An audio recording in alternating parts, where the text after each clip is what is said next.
Welcome to WAMD. We are Motor Driven's podcast.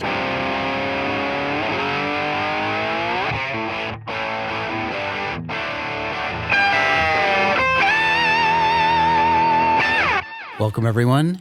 Welcome to the WAMD podcast. We are Motor Driven. Thanks for listening. Today, we're going to talk about a subject that is near and dear to all of our hearts, and that is technology in cars. Give me the buttons back. Yes. I want my tuning knob.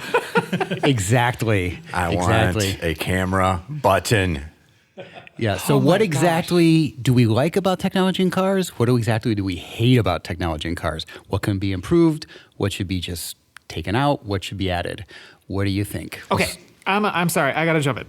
Okay, Jennifer. All of the manufacturers are telling you, and now governments are starting to tell you, that you need to have things like lane keep assist, rear cross traffic alerts, and all of these things to keep you safe. That is the one word that seems to ruin humanity. Somebody's going to do something and tell you what you have to do so you stay safe. How many of you, when you were kids, did all the things your parents said, don't do that because that's not safe? I didn't even know what a seatbelt was until maybe I was 13 or 14. So seatbelts and then airbags. Mm-hmm. Well, it was motorized belts in some cars. Then it was airbags, and now it's traction control, analog brakes. Now it's lane keep assist. I feel like the ones cameras. making all of these decisions for us on these safety grew up with bike helmets. Because those of us who didn't just learned not to hit our head on the ground. may have walked around I in didn't bike learn that. That's why I have this big That bump kind of here. explains something. No. But yeah, you're right. It's in the name of safety. In the name of safety. We are ruining the driving experience. And adding thousands of pounds to the cars And as well. dollars. Thousands of pounds and And dollars. thousands of dollars, yeah. And I think a lot of that kind of driver assist technology is being driven by this vision of the technologists in the industry who want self-driving cars. self-driving cars. And I get it. Do you think we're ever going to have self-driving cars for real? Certainly not in our lifetime, because until you rid the road of all the non-self-driving cars, you can't have self-driving cars. I think it's too litigious. Yeah, in our the society. lawyers are going to have a field day. It's never going to work. Until you can point the finger at who's responsible in an accident. Right. And Where do you so sue? is the OEM going to pay for it? Who's going to pay for that accident? Right, because if the guy's just sitting behind the wheel going, I wasn't driving, I the wasn't car was driving. driving. Right. Don't sue me. Right. Well, and I mean, we're seeing that now with Teslas. Exactly. And all the accidents that I they're had the getting quote into. unquote self-driving, mode on in my Tesla, so I was taking a nap. It's not I was self-driving. having dude. sex in the back seat. Which did happen. Not with Harvey, to be clear. So How do you know that? I didn't see your name in the lawsuit. The raciest episode we've done so far. But the safety thing is what drives me nuts. That is number one. Number two is the touch screens. Okay, so I'm very fortunate to have a 2024 Ford Ranger Raptor. It is an amazing truck with amazing capabilities, and I love it. I will say that point blank. I love this truck, except there's one big iPad in the middle, and all of your interactions with any of the technology is through that. Now, there is the knob in the center. Somebody's going to write us in and be like, if you're going to change your drive modes, yes, it's the GOAT mode thing, goes over all terrain, any terrain. So there's that knob and really cool graphics. I like the graphics. Yeah. I'll admit I like the graphics when it changes that. But if I'm going to play with my temperature and my HVAC, or if I'm going to turn on my heated seat, I have to tap a screen, which if I'm doing what a Ford Ranger Raptor is built for, high-speed off-road running, how am I going to hit a touch screen? With any precision. If I had a button for my heated seat, I could do that at 60 miles an hour jumping, Yeah. with much more accuracy than I can this touch screen. No, So the and touch screens drive me absolutely insane. Yeah. And it's also taking your eyes off the road. As an aviator, Which the first is- thing you do, keep your eyes out of the cockpit. Yeah, which is not safe, right? Not safe, And your right? screen is Eyes out of the cockpit. So wait. Aren't we all about safety? Exactly. So what happened? It's contradictory, right? Yeah. Yes, 1 and it 2 is. here, which is why I'm glad you brought that up. They're contradictory. So it's And I also feel that these safety features, I keep using air quotes, people can see me, these safety features are actually enabling features. I can't stand when I pull up next to somebody and I'm driving next to them on the highway and I see the phone in their hand. I might toot my horn and be like, shake my head, but I don't want to do that because I might get shot these days. But Or they'll just run into you because they're like, what? yeah, exactly. They don't one know look what out they're doing. the window. But if you've got lane keep assist, Right. are you going to be more okay with responding to that text you just got because you have to respond right now? Well, let's talk further Okay, about. sorry. No, Deep that's breath. that's good because Deep breath. I think there are the stages, right, of this technology intervention and how you want to use it, right? Because you've got Super Cruise, right, or Blue Cruise. Blue Cruise, yep. Depending on which brand you get, right? If you're in GM, you have access to Super Cruise, which Yep. is a highway hands-free driving mode, and I forget which. Oh, I was in Chevy Suburban with Super Cruise Okay. doing a cross-country drive. Yep. Across Nebraska. Guess what? Hit the button, sit back, let the car drive, keep my eyes on the road, understand what's going on. I'm not texting. I'm not doing any of that Right. stuff. First of all, if you have a phone, Bluetooth it. right. Put it Who away. are these people that are not Bluetoothing their phones? Right. Because it's there. It's in everything now. Put your phone away. If you want to text, voice to text. Thank you. Works really well. Thank you, Harvey. So let's start there. But then, and you have these technologies that enable a better experience in long distance driving. I definitely arrive much more fresh. Now, if I get into traffic, I'm taking over control of the vehicle, all that stuff. I don't mind things in that case. I would actually say in the heavy traffic, like if you're in Chicago traffic Yeah. and you've got, Distronic Cruise and all the active cruise stuff, and it will do creep mode for you. Sure. That's actually a nice saver too. I think Hold those are on nice. one second, I think you're going okay? to say the same But- thing.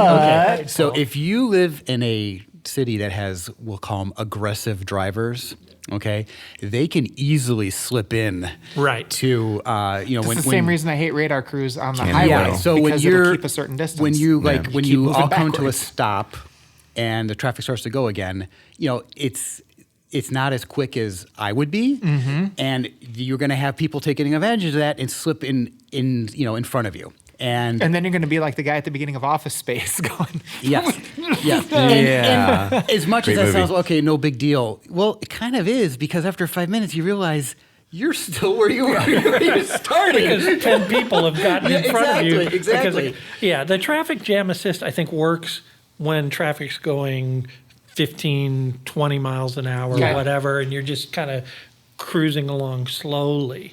It's when you get into the stop and go that the traffic jam assist fails because of that reason. It doesn't respond quickly enough, and people come in and out. I think adaptive cruise control, you learn in the car where that point is where you go, oh no, I need to move over now, and Yep. otherwise I'm going to slow down. I've done that when Yep. when it first came out. You're not paying attention, and all of a sudden you're going, crap! I've been going 60 miles an hour for In the a last 70 zone. for the last 10 miles. Yeah, because the car in front of you. Because, And it was so gradual that you don't Right. even realize Yeah. that you slowed down. and you can't even with it on. You can always overtake it. You can Right. put your foot down and speed up, and it'll be like, "Are you sure?" Yeah, I'm sure. Yeah. And then there's things like the emergency brake assist, where if you are in a city with aggressive drivers, or you might be an aggressive driver, I'm not claiming to be one, where let's say you're going to cut close to a car and cut across a lane because there's a big gap there, and you're in a TTRS and you've got all kinds of room for your car. Maybe I've done this once. And there's a semi truck that's going to be holding up everybody if you don't take that gap. right. yeah. And then you pull behind the semi, and all of a sudden it breaks you. And Yeah. now you've lost all momentum to take the gap. Yeah. Because it doesn't understand. And the Right. Blackwing was actually horrific. And I don't know if it's because Cadillac thinks that all of its owners may have a little slower response time because they might be a little older. I'm just Just guessing. blowing here. in the wind here. But it was atrocious at telling me, you should brake. Yeah. It wouldn't brake yet, but it would flash red in front of me. And I'm like, why are you doing that? Yeah, Paul- My foot's right here. Paul and I had this conversation on the way up here because we brought my 2025 Ram, which has the hands-free assist, and so most of the way up here, I didn't touch the wheel, when I could avoid it, or when it wasn't yelling at me for looking at my, the mirrors too long because it tracks your Big eye Brother's movement. watching your Yes, they are eyes. always watching, always watching. But the big problem that could be solved with software, I think, is what you're talking about. In that the car. We know, our brains know, okay, this car in front of me is going too slow. I have plenty of room to move over. I don't need to slow down to the speed of the car in front of me because I am moving over, and therefore I can just maintain my speed, right? The car, for some reason, can't see that there's nobody in that lane. And in the Rams case, you put the turn signal on, it's changing the lane for you, Right. and then it Yep. still brakes. Yeah. And you're like, you're the one changing lanes. You know it's clear because you're letting me do it automatically without my hands on the wheel, and yet for some reason, nobody programmed you to say, forget about the car that you're passing, worry about the lane that you're going into. Do you have enough room? Are the speeds relative? Yep. Can we just get over there safely? And if yes, don't slow down. Like, how hard Yeah, I is think this? Super Cruise does that better. Yeah, so you know, because it changes lanes automatically. if and this you're one coming- doesn't yet. Right, and then you have people like Toyota, Lexus, who are so conservative. When I tested their system, right there, you literally you hit the turn signal and you have to look at the mirror. Only then will it Oh, move. interesting. It wants to make sure you've looked first. You've double checked. Right. Okay, so here's but the that's question. Toyota being so concerned Yep. about lawsuits. Yeah. So here's the question. Is this really making us better? Is it improving the driving experience? I think it is. Here's what it's doing. I haven't seen somebody pile up 20 cars in bad weather or fog and say, oh, I had the auto cruise control on and it's not my fault. So I think that what this system does best is keep people from hitting somebody in front of you. It's basically like driving with an invisible marshmallow between you and the car in front of you, because you could literally pass out, and as long as that system is still working, it won't hit the person in front of you. That I think is a good thing. Okay. But at the same time, if it's braking when it shouldn't be, the person behind you doesn't have that system, is going to run into you. So it's like, if you could iron that out, I would not mind not getting rear-ended. Yeah, that's that point about until everyone has this technology, then it doesn't work for everyone. Not as well as it doesn't work in right. every scenario. But the other thing is, with that forward collision warning, you get these false alerts.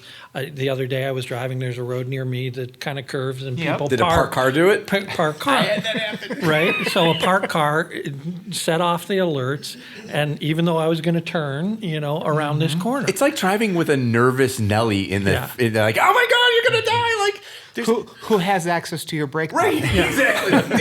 Like a driving Like an old instructor. driver's ed Driver's cars. ed with the pedals yep, on the wrong yep. side. Yeah, that's what it's like sometimes. So it's, and all it is that they're just not smart enough yet, because they are. I don't know if they're ever. Maybe with AI they'll get AI to is coming, and to it's the probably human going to brain. iron out a lot of this Yeah. the stuff here. I would imagine so, but again, it's people are irrational and Right. drive irrationally. You see the videos on YouTube every day, the dash cam videos of people I've doing never really, seen such a thing. really stupid shit stuff. Sorry. And until that gets taken off, then how can a computer handle every circumstance? Now, there are people who are smarter than me, and I'm sure they're willing to talk about that. And maybe we should have, on one of these episodes, let's bring someone on from Toyota or GM to talk about these advanced technologies and when they think it's going to happen. But Do you want a computer driving for you? You don't. That's See, my we thing. don't. We I don't. don't. We But I think that's what the engineers want. So is it enabling? Yes. Again, Of is course. it an enabling? Oh, the best thing I could do when I'm hands-free driving is eat. Right. Because as long as I'm looking at the road, it doesn't matter what my hands are doing. So I can eat a sandwich, I could eat fries, I could even hold my sauce and dip my nuggets. and I don't need to touch the wheel, right? So yes, it enables me to do things that I couldn't do if it didn't have the system. As long as you're ready to drop that food in a nanosecond Yes. when somebody cuts you off. Which you probably wouldn't be. But Maybe not. I Well, find, that's- I that's- find when that's I, a good point. Good point, Jennifer. I'm like a ninja. I know you are. I find but when I in do your new those- Dodge Ram, or I said Dodge Ram. Oh, force of habit. In your Ram truck, you might be like, this leather's really nice. I don't want to spill my sauce and nuggets. I over really my don't. It's seat. actually very nice leather. You know, so. But you're not wrong. It is enabling. I don't think we're going to solve this particular issue here. It's just we should talk more about this. I do want to talk about some other things that Yes. drive me up a wall. So number one on my list of things that must have a hard button is the surround camera or the front view camera. I cannot tell you how infuriating it is to have to navigate a screen menu, and my screen is bigger than your screen. So is my truck. But I didn't know we were in a screen competition today, yeah, but congratulations, you lost it. Brendan. Congratulations. I'm sure I have the smallest screen in my I've got like Maverick. that third 14-inch, I've got the giant one. Only Teslas beat me. But having to navigate a menu to try to figure out if I'm going to hit the thing in front of me or if I'm parked straight in, because I'm parking a giant truck, parking it straight in the parking space. Why?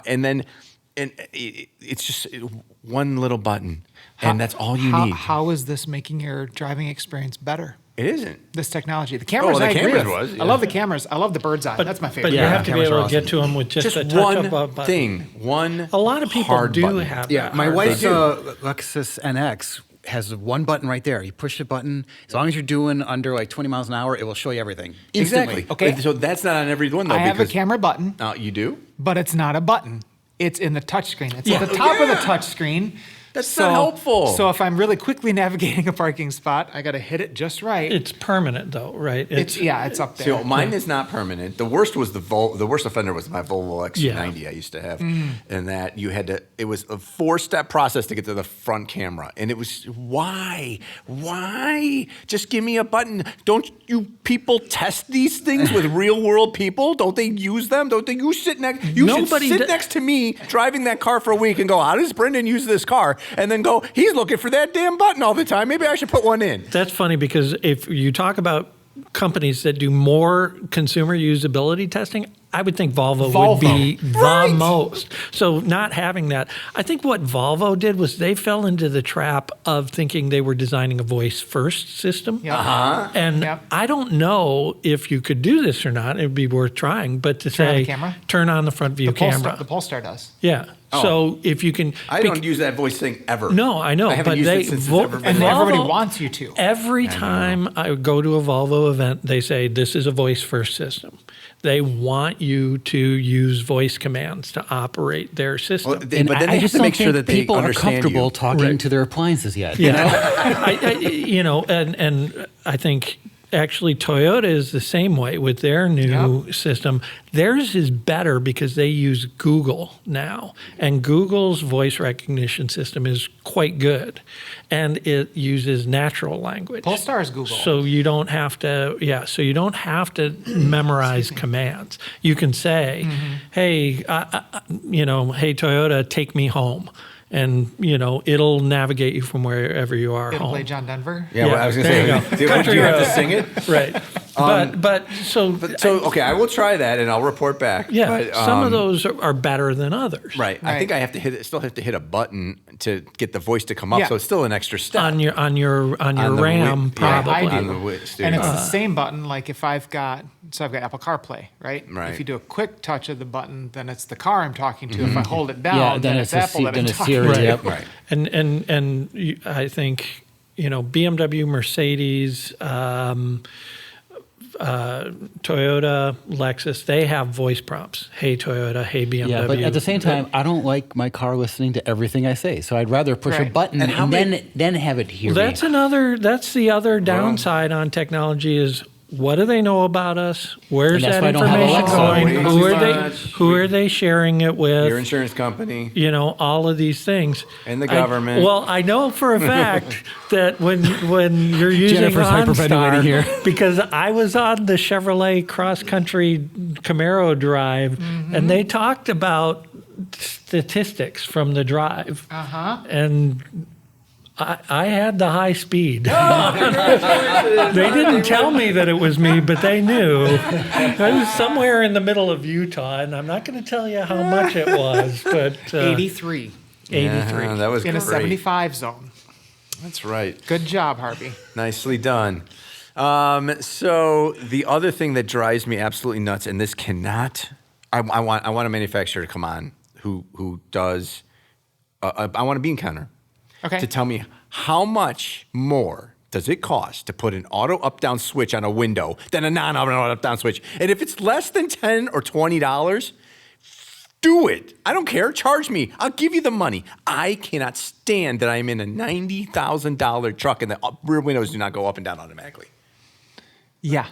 And what's even worse is when they will go down, but not up. automatically. Why? Why? What do you can still get into a car. I'm trying to remember which one I was in recently. You can still get into a car where only the driver's window is auto up and down. Yes, I was in one recently and I can't remember I'm what it in was. one right now, a Nissan Sentra. Oh, that might have been it.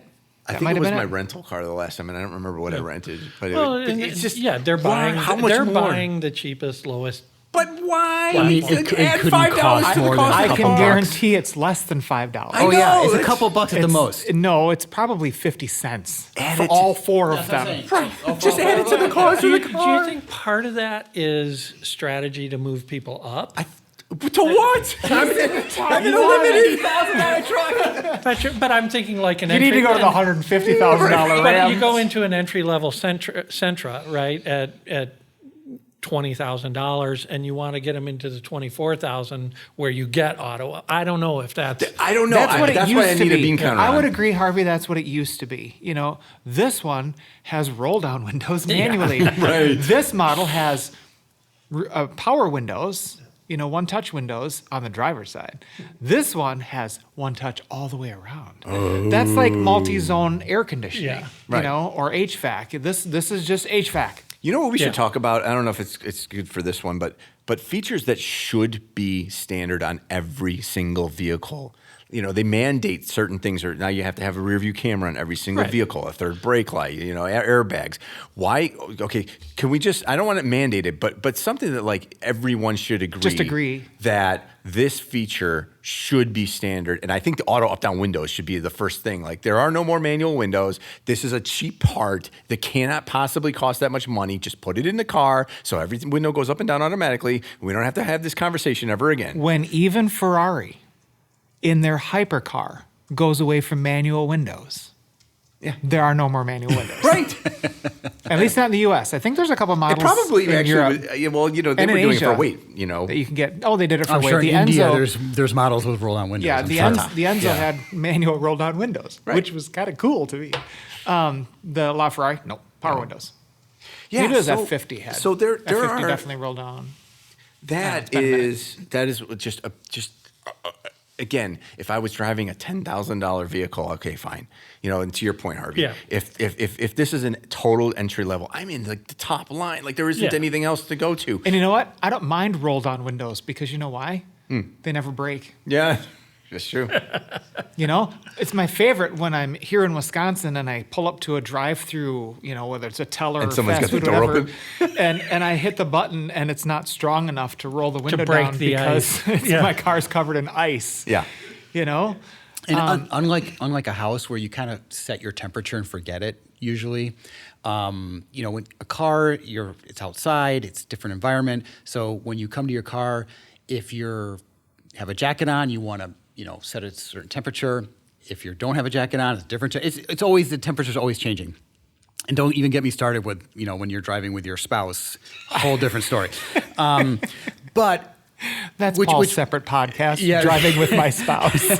but I'm not going to be on that podcast. I'll take the day off. Pleading the fifth. But, so can we please go back to HVAC controls that are actual controls, knobs, buttons, switches, something?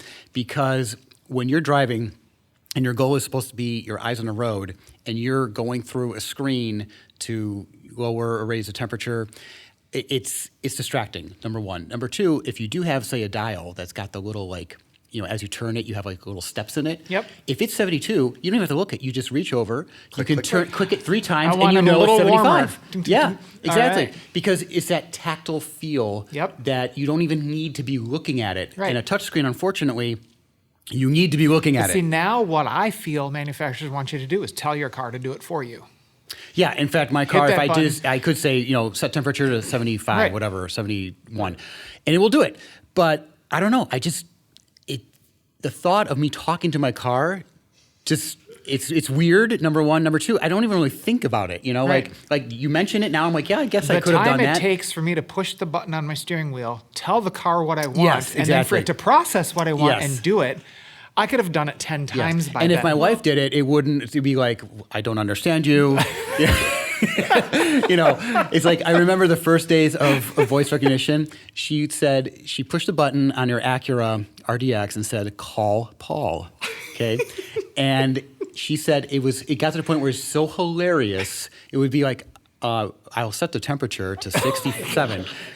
She'd do it again. Call Paul. Radio set to 73.5. Like it was just absolutely hilarious. Yeah, the early voice systems were really bad. They're getting better, Yeah. but it's still, it's like the Toyota, for example. The only way you can really set the radio station is with voice now. And otherwise, you are going to be plowing through a screen trying to scroll up and down to find whatever station. don't I'm get- sorry, don't get but me that's started. asinine. Yeah, How and don't does- get me started on not locking out the GPS if the car's doing 1 mile an hour. Oh, yeah. I tell you Okay, to use I the found for out this. something about the Ranger Raptor just yesterday. Oh? So my sweetie was driving it, and we have 3 programmable memories on the driver's seat, right? So I'm number 1. My sweetie's number 2, right? And I get in, and I start driving. I'm like, oh, geez. I hit number 1. It wouldn't move the seat while in motion. Yep. Yes, Yep. yes. The Ram does What that too. are you talking But about? You could move it manually. I could move it manually. Yeah. I literally just stopped in the middle of my residential street. The and Lexus, went, it has to be in park, otherwise it won't move. What do you think? And what about like, how many times have you gotten in a car? Now we do this a lot more than probably a lot of listeners because we're positioning cars for pictures or for video or whatever. And you're getting in and you need to see like what's lined up and you can't see, so you open up the door. Yeah. And now the car won't let you move Yeah. if the door's open. Yeah. Yeah. Right. Excuse you, but I know what I'm doing here. Does any of this stuff happen in a 1977 Pontiac Trans Am? No. No. No, okay.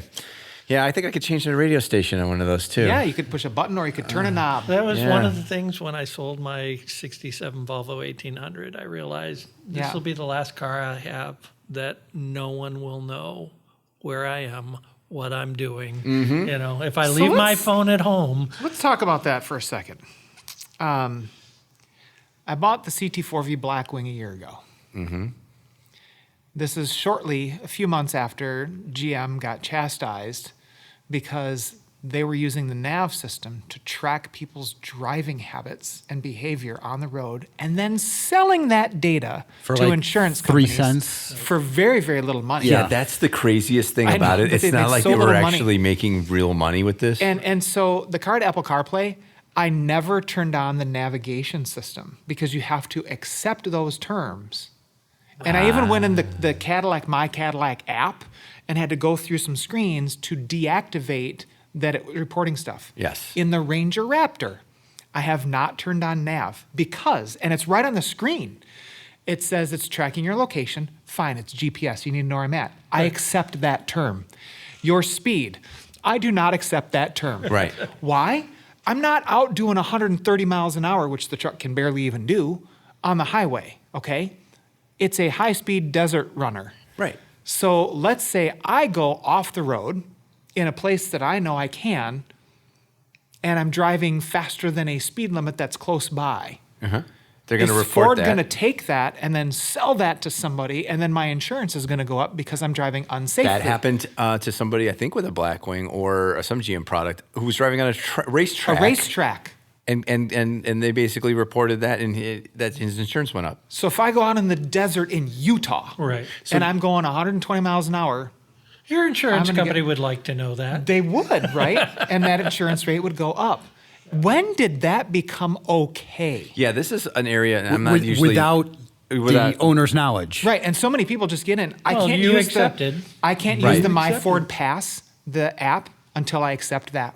Yeah, that's ridiculous. So I'm not one usually for big government intervention here, but they need to step in and put either a stop to it or offer make it so that you know what you're agreeing to and a la carte it. So yes, you can have my location. No, you cannot have my speed. Right. And And there was no, it's something not after going to be that too. I don't reported remember, to. but once it said speed, I'm like, no thanks. Yeah. So What if I have to pass somebody Right. on the highway? So I am in a 70 zone and I'm going 72 like everybody else does. Or Right. 73.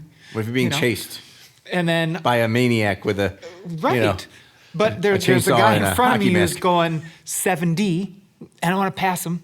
But there's So you whatever. speed up to And it's a- 80 to go and it's by. a 2-lane, right? Yeah. So I Right. got to hurry up and get by. I just did this 2 days ago on a 2-lane highway up here in Wisconsin, and it's a 45 zone, and I went 58 to get past that person. I openly admit that because I was actively passing.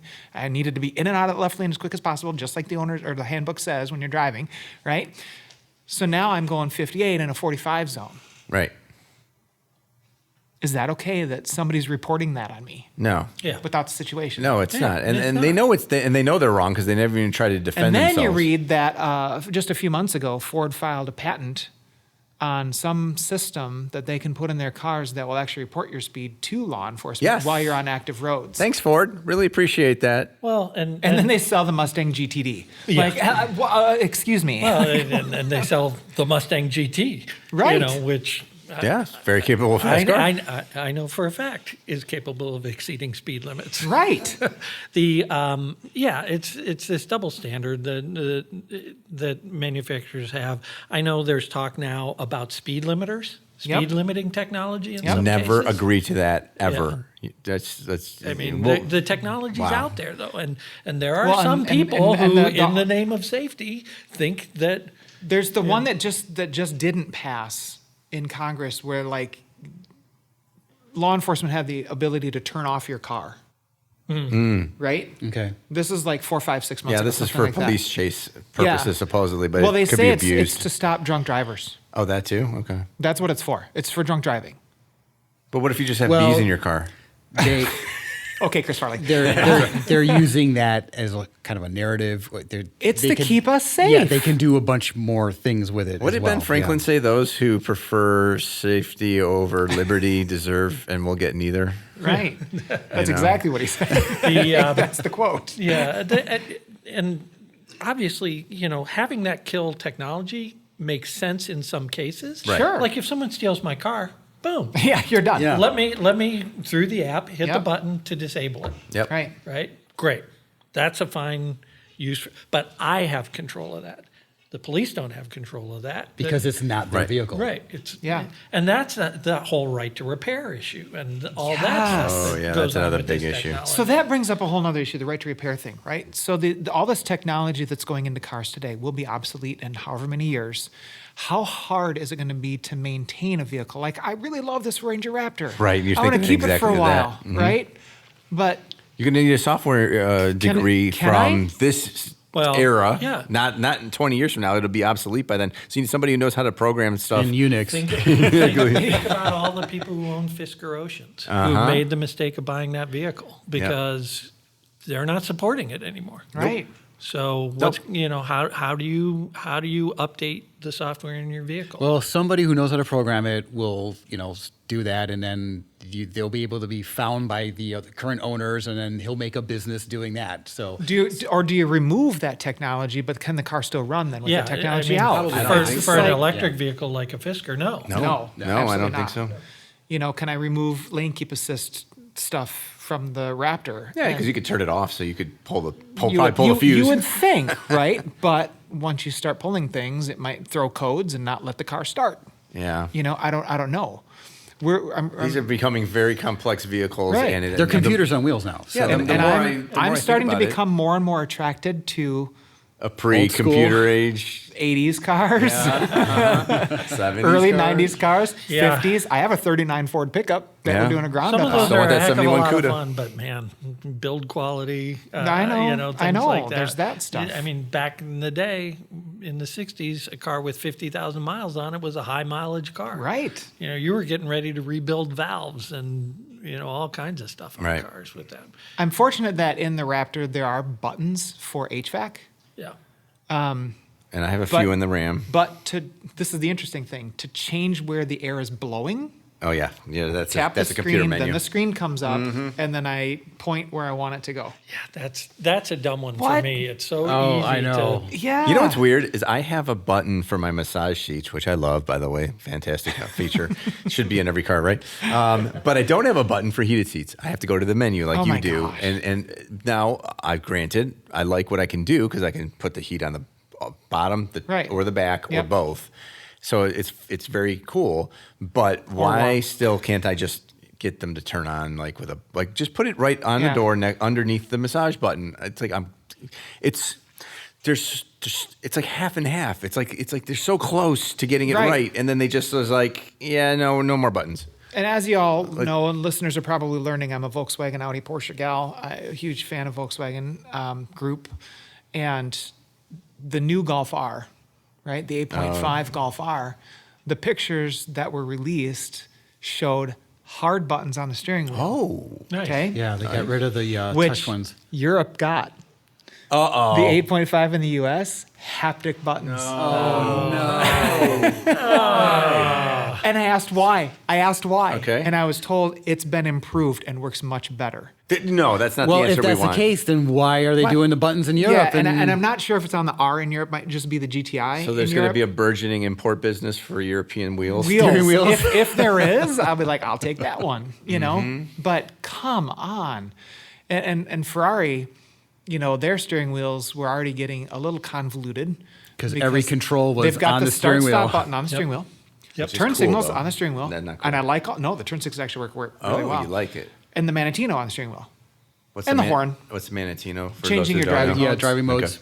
Okay. Not everyone owns a Ferrari. Who's listening. But now it's all, swiping. There's plus signs and you got to swipe and push. Just me shaking my head. And no. there's sounds, it's just Oh no! But the funniest thing is that car's listening to you because anytime you're in a Ferrari and you say Ferrari, the car starts talking to you. There's a really funny episode we did on Auto Exotica TV with the SF90, and all three of us hosts had the same experience with the car, and it became almost a farce. Independently, we're out driving the car to review it, and we didn't talk. We want these reviews to be our own genuine opinions. We don't talk until we're all done, and then we're laughing about it. And if you watch the episode, go stream it on Apple, Amazon, wherever you can stream stuff, or PBS. Last episode for season 2, episode 10, and the whole car talking to you thing becomes a running joke between the three of us independently. Yeah, you can't review a Ferrari without saying the word Ferrari. Right. Which triggers your Which voice is like- activation. Which is why BMW, Mercedes, those guys do. You have to say, hey. a trigger word before that. Yeah, it was just a little ludicrous, to be That's honest. hilarious. But so, what are the buttons we should have? Let's agree on this. Okay. And then let's write a letter. Camera? Okay, camera. HVAC should be HVAC buttons and should dials. just be buttons and heated knobs. seats. Heated seats. Heated Anything or HVAC. ventilate. Yep. Yeah, I did good. We And, put and that all let's together. please let everybody do what Audi does, heated and vented at the same time. Yeah. There are times at where the you same want that. time? There are Yeah. times where you want that. Really? Like I have Oh, you more mean ventilated, not ventilated. I didn't say cooled. Heated and vented seats at the same time. I like it. I like this. Yeah. So Get like a little warmth, but that airflow. yes, Kinda you- nice. so you don't get the back sweat or anything like that. Right. It's so good. So everybody should do that. Listen up, people. I think we're definitely volume and tuning. Yep. Those are knobs. Mm-hmm. You should always be able to tune radio stations without digging through a menu. Yeah. What's the first thing you 100%. do when you get in the car after you start it? Put on your music. Then the other thing Yep. I want is I want a single button for all on off for all driver assist functions. Yes. So yes. I think Nissan does it, but you just hit that button, turns off lane keep, turns off adaptive cruise, all that stuff. And also, let's not forget our very favorite auto start stop button. Yeah, that's got to be. Yeah, but I was talking to Brendan earlier about this today. It's like not only do you have to make sure that when you push it, it always is. If it's buttons on, is it off? The system's off. Right. It's like counterintuitive, but and when you restart the car, it stays off. You If can't the do same. that. Okay. Volvo did it in my XC90. You could do it. We had to go through the menu. But it's been updated now. You can't. Probably not. Because then it defeats the EPA. Right. which is Okay. the Well, reason we were it's just there. so hold So on. we had this Okay. great So first of all, conversation. I'll take it. take we call it the ass button, but put that in every car in sort of the same vicinity, because I can't tell you when we get into these press cars, it takes like 5 minutes to find where this button is at. You know, It used to be get in and drive. Now it's get in. Yeah. Really look around. Yeah, you gotta look around. Yeah, Like, go through figure your out where menus, everything's set at. things where you want Yeah, them. yeah. Wow. And but I would be willing to accept a 1 mile deficit Per gallon. deficit, and have the automatic start stop button stay on, and have that on the window sticker. Say this is a 31 mile per gallon vehicle. However, if you shut down auto start and stop, you lose that 1 mile, so you get 30. I'd be like, Yeah, cool. I think I'll most take it. people would, but Yes. what they're doing is they're gaming the corporate average fuel economy. Yes, by Exactly. using this. However, so in my M car, when I turn it off, it's off all the time, and it's a 23.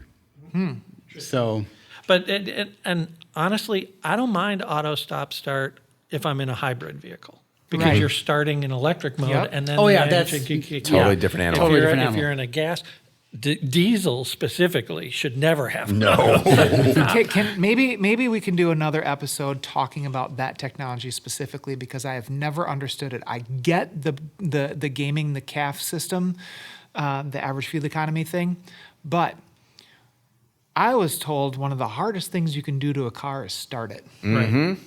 yeah, And we live in the upper Midwest, Where right? it's cold Where it's a lot typically of- cold. You know, sometimes it's really hot. We have 110 above at our worst days in August to 30 below. So we get everything.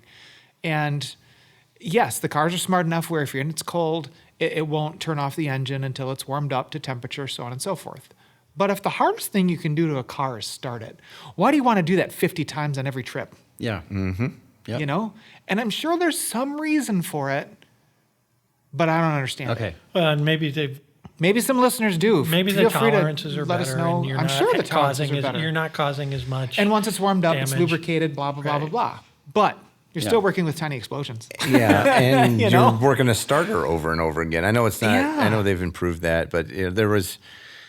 We disabled it in the Volvo and never looked back. And I just wish that was a permanently disableable thing on Yeah. all cars. And you know what? If it takes reducing the CAFE standard down one notch to 1 mile per gallon, Yeah. so that we can all permanently disable that, if we want to, that would be great. And then one thing I've heard people say is that, look, more people actually might use the system if the car told you how much actual fuel you were saving. Right. If you had a dollar number set, let's say I save 10 gallons a year. Okay, well, that's worth $4 a gallon, worst case scenario, hopefully. That's $40, right? So is this much aggravation worth $40, or would I pay $40 just not to have that aggravation? It's really interesting, the psychology of fuel prices. Yeah. I remember doing some work for a tourism board once, and when gas prices spiked, people stopped driving to this Yep. location. When you looked at the amount of money additional that $1 a gallon cost on that trip, it was a rounding error, right? Yeah. It was a tip on a meal or whatever. Sure. And so, but people are so tuned to gas prices going up 25 cents, 30 Right. cents. It makes them crazy, Yeah, even though the total cost. I mean, you see people who drive 4 miles to get gas 4 cents cheaper. Yep. And it's like, you just wasted that money. 100%. Unless it was downhill, Right. you Then wasted you're in money. neutral with the car not Yeah. running. Well, but so getting funny. back to the things that we'd like to see and stuff. So one of my things would be that automatic Yeah. start stop at least be in a location Uniform. globally, uniformly between all Easy to cars. find. Just like the hazard lights. They're by law they have to be in a kind of in the same area, and they have to be visible, central located. So kind of have Put it right those next to buttons. the start stop button. Yeah, Wherever your wherever your start stop button is, have it within a few There you inches go. of that. There you go. But it's not at the top of the steering column anymore with that to press the button and push it again. That was a while ago. I think they should be up there. No. So, okay, HVAC stuff, radio tuning, auto stop start, camera. Yeah, and the other one that I don't mind, the piece of technology I think should be in standard in every car is blind spot. Oh, yeah, blind spot's good. Yeah. Yeah, that's one where it's like, let me know someone's there. I mean, for me, most of the time I do a good job of turning my head and Yeah. looking, but occasionally you don't, and that's a nice technology to have there. And I think it helps people more than, say, just lane keep. Yeah. I have two Yeah. cars that have lane keep but don't have blind spot Yep. Yeah. warning. Yep. Which is Yeah, it's like, how does why? that work? And if Yeah. you have a head-up display, or even on their dashboard, if someone's in your blind spot, yeah, it's nice that you have a little yellow or red light on Pointing the that, mirror. yeah. But put it in the dash too. Sure. So you can kind of see, out of the corner of your eyes, what's happening around you without having to turn your head. Because the worst offenders of lanes are not looking at their mirrors. Yeah, that's and what then of course if you are going to change lanes, of course use the mirror to double check everything. But it's Right. just kind of nice to have in your peripheral vision, knowing what's around you. Right. Yep, for sure. Awesome. Well, I think this is a good spot to ask our listeners, what buttons do you want to see be standard across the board, no matter what kind of car you're in? Give us a shout out and let us know. Thanks for listening to us rant and complain about technology Things in we cars. only have 50% of the knowledge we need on. Right. No, Yeah. I'm This kidding. is just car enthusiasts, and hopefully those of you listening are of the same accord that we are, thinking that these things are actually distracting us as drivers and taking away some of our driver responsibility, because that's kind of how I feel about it. It's enabling those cell phones in the cockpit. It's enabling people to not pay attention, and it's not in the honor of safety the way it should be. So let us know what you think. Look for videos out on YouTube. Just look up We Are Motor Driven on YouTube. Visit our website at wearemotordriven.com. Thank you so much for listening, and we will see you next time. Bye-bye.